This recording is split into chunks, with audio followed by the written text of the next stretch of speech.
வந்துருச்சு. நம்ம எங்கே எடுத்திருந்தோம், அது எங்கேருந்து ரிசல்ட்டை கொண்டு வந்திருக்காங்க அப்படின்னு பார்த்துருவோம். அதுக்கப்புறம்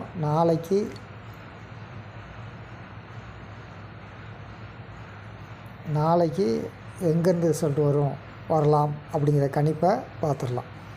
இப்போது 2/7 சரிங்களா, அதில் 6 மணி ரிசல்ட்டு, அதுலேருந்து தான் ரிசல்ட் வரணும் அப்படின்னு நம்ம சொல்லியிருந்தோம். 3ஆம் தேதிக்கு 3 மணிக்கு நம்ம எடுத்திருந்தது.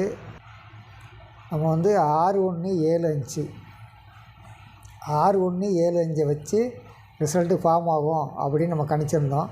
ஏதாவது ஒரு நம்பர் தான் மாற்றுவாங்க அப்படிங்கிறதுக்கு இந்த 9 மட்டும் மாற்றுவாங்க அப்படின்னு நம்ம நினச்சிருந்தோம். நம்ம 195 கொடுத்துருந்தோம். அது என்னடானா ரிசல்ட் வந்து 114 சரிங்களா. ஆனால் அவங்க எங்கேருந்து எடுத்துருக்காங்க அப்படின்னு இப்போ பார்த்துடலாம். அவங்க இங்கேருந்து எடுத்துருக்காங்க. அதாவது 6 மணி ரிசல்ட்டு 44/10 சரிங்களா. 6 மணி ரிசல்ட்டு 44/10. அதில் நம்ம வந்து 195 வரும்னு நினச்சிருந்தோம். அவங்க வந்து இதில் மட்டும் +1 போட்டு 114 ரிவர்ஸ் டைரக்ஷனில் சரிங்களா. அப்படியே ஃபார்ம் பண்ணிட்டாங்க. ரெண்டாவது 4 டிஜிட் பார்க்கும்போது 44/10 வந்து 4114 அப்படின்னு வச்சுட்டாங்க. ஒரு நம்பர் மட்டும் மாற்றிருக்காங்க. 0 மட்டும் +1 போட்டு ஆர்டர் மாற்றி வச்சுருக்காங்க. அதனால் 6 மணி ரிசல்ட்டிலேருந்து அடுத்த நாளோடைய 3 மணி ரிசல்ட்டுக்கு முக்கியமான குழு இருக்குங்கிறத முதல்ல நம்ம பார்த்துக்குடுவோம். நம்ம இப்படி செக் பண்ணி கரெக்டாக எடுத்தோம்னா ஒரு நாள் கண்டிப்பாக நம்ம 4 டிஜிட்டை கன்ஃபார்ம் பண்ணிடுவோம். அதுக்காண்டி தான் இந்த கால்குலேஷனு. இப்போது இன்றைக்கி ரிசல்ட் வந்ததுலேருந்து நம்ம வந்து நாளைக்கு ரிசல்ட் என்ன வருவோம் அப்படின்னு பார்த்துக்குவோம்.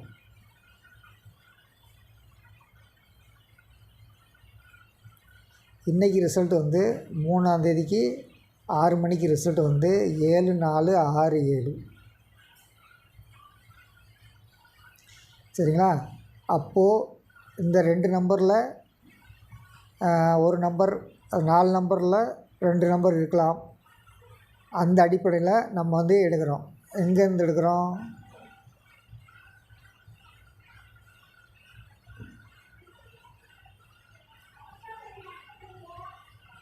26,942 சரிங்களா. 26 இருக்கிற இடத்துல 942 இருக்குது. அங்கேருந்து நம்ம எடுப்போம்.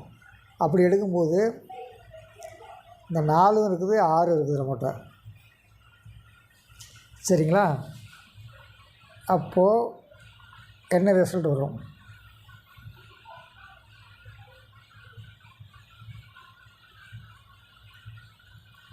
ஏழு 4 6 7 ரிசல்ட்டு.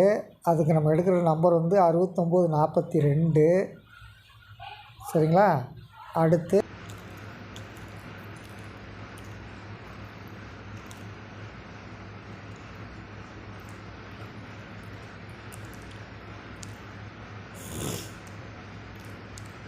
நம்ம கணிப்பில் வர்ற நம்பர் 4296